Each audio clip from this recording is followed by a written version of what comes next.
আমাদের রাজনৈতিক দলগুলোর প্রধান দৈন্যতা হচ্ছে জনগণের কাছে আস্থার জায়গাটা তারা তৈরি করতে পারে না।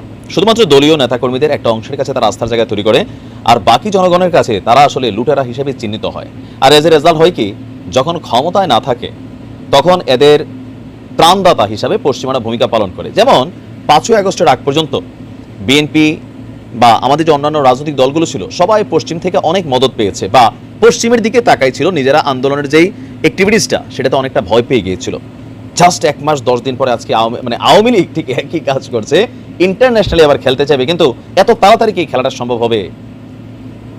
মাত্র তো 1-1.5 মাস না হইলো, ইদ্যৎকালও তো 3 মাস আছে। এত তাড়াতাড়ি কি আন্তর্জাতিক বিশ্ব এইসব ইস্যু নিয়ে মাথা ঘামাবে?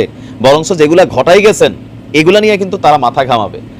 এই মুহূর্তে আন্তর্জাতিকভাবে কি বলা হচ্ছে, বর্তমান সরকারকে বলি বা বাংলাদেশের সিচুয়েশনে আওয়ামী লীগ যে পরিস্থিতি ফেস করছে সেটা নিয়ে ইন্টারন্যাশনাল লেভেলে খেলার জন্য চেষ্টা করছেন। ভাইরাল যেই ফোন আলাপগুলো আছে, আর বাহিরেও আজকে 2টা নির্দেশনা দেওয়া হয়েছে। তবে এই নির্দেশনাগুলো আমার কাছে হাস্যকর মনে হয়েছে, কারণ জাতিসংঘ আসছে কোন কাজে, আর এখন আওয়ামী লীগ নির্দেশনা দিচ্ছে কোনটা? জাতিসংঘ কি এই কাজে আসছে? আচ্ছা, তারপরেও মানবাধিকার বলে কথা, হয়তোবা তারা এটা অ্যাকসেপ্ট করলেও করতে পারবে। ওটা আমার মনে হয় না, এটা হাস্যকর মনে হয়েছে আওয়ামী লীগের এই নির্দেশনাটা।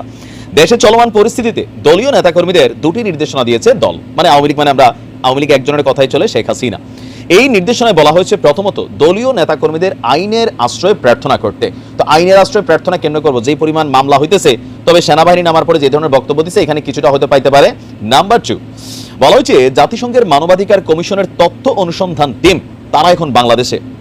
তো এখন তারা কি করতেছে? তারা কিন্তু আসছে জুলাই এবং আগস্টে আমাদের কি বলা হয় যে ওই সময় যে আন্দোলনটা হয়েছে, সেই আন্দোলনে যে সকল ছাত্ররা জনতারা নিহত হয়েছে, সংখ্যাটা কেউ কেউ বলছেন আনুমানিক 2000।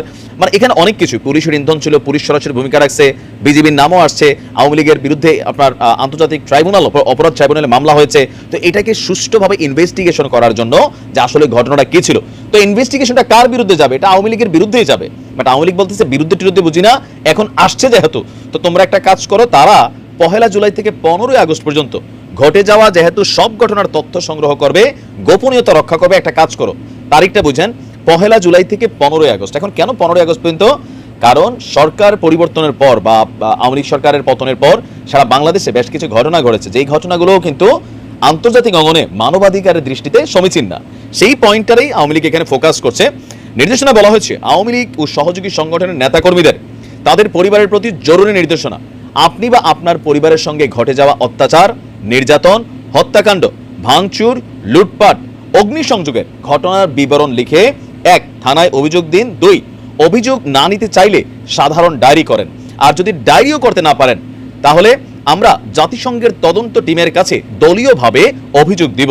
এছাড়া তারা বলেছে যে তারা সকল ঘটনার তদন্ত এবং বিচার করার জন্যই তারা কাজ করবে। এমনকি আওয়ামী লীগ এটা নিয়ে বিচারও দাবি করেছেন। তো এই মুহূর্তে জাতিসংঘ যে উদ্দেশ্যটাতে আসছে, যদি 1 থেকে 15 আগস্ট হয়ে থাকে, এখানে সবকিছু ইনভেস্টিগেশন করা হবে।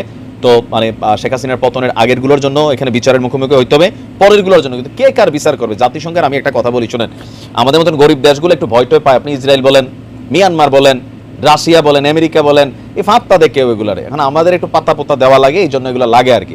জাতিসংঘের কোনো হেডাম নাই, যদি থাকতো তাহলে বহুত আগে আওয়ামী লীগের উপরে অনেক কিছু এখানে মানবাধিকার ইস্যুগুলোতে ভূমিকা রাখতে পারতো, বিশেষ করে গুমের ব্যাপারে।